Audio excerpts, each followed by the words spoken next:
সকাল থেকেই বৃষ্টিতে ভিজছে শহর, কখনো মুষলধারে আবার কখনো টিপ টিপ করে। পুজোর আর বেশি দিন নেই। এই উইকেন্ডে কেনাকাটা করার কথা ভাবছেন? তার আগে জেনে নিন কেমন থাকবে আবহাওয়া। শুধু তিলোত্তমা নয়, উত্তর ও দক্ষিণবঙ্গের আবহাওয়া কেমন থাকবে জানুন। হাওয়া অফিস জানিয়েছে কলকাতা সহ দক্ষিণবঙ্গের সব জেলায় রয়েছে কম বেশি বৃষ্টির পূর্বাভাস। কেনাকাটি তবে কি মাটি হতে চলেছে? বেলা বাড়ার সঙ্গে সঙ্গে আকাশ কিছুটা পরিষ্কার হবে কলকাতায়, এমনটা জানাচ্ছে আলিপুর আবহাওয়া দপ্তর। দক্ষিণবঙ্গের জেলাগুলিতেও পরিস্থিতির কিছুটা উন্নতি হবে। বিক্ষিপ্তভাবে বৃষ্টির সম্ভাবনা রয়েছে, কোথাও কোথাও বজ্রবিদ্যুৎ সহ হালকা থেকে মাঝারি বৃষ্টির সম্ভাবনা রয়েছে। উত্তরবঙ্গের ক্ষেত্রে ভারী বৃষ্টির সতর্কতা। দার্জিলিং, জলপাইগুড়ি এবং আলিপুরদুয়ারের পার্বত্য এলাকায় ভারী থেকে অতি ভারী বৃষ্টির সতর্কতা। সকাল থেকে অবস্থার উন্নতি হবে কলকাতায়। মহানগর বৃষ্টি মুক্ত হবে সোমবার, এমনটাই জানাচ্ছে আবহাওয়া দপ্তর।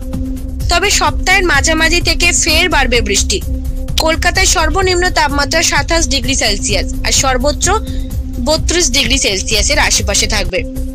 সর্বোচ্চ তাপমাত্রা ছিল 30.2 ডিগ্রি সেলসিয়াস, সর্বনিম্ন তাপমাত্রা ছিল 25.3 ডিগ্রি সেলসিয়াস। দক্ষিণ পশ্চিম মধ্যপ্রদেশ এবং সংলগ্ন এলাকার উপর রয়েছে একটি ঘূর্ণাবর্ত। অন্যদিকে দক্ষিণ গুজরাট থেকে উত্তর পশ্চিম বিহার পর্যন্ত বিস্তৃত রয়েছে আরেকটি অক্ষরেখা। এই দুইয়ের প্রভাবেই হচ্ছে বিক্ষিপ্ত বৃষ্টি। ব্যুরো রিপোর্ট, জেলার বার্তা।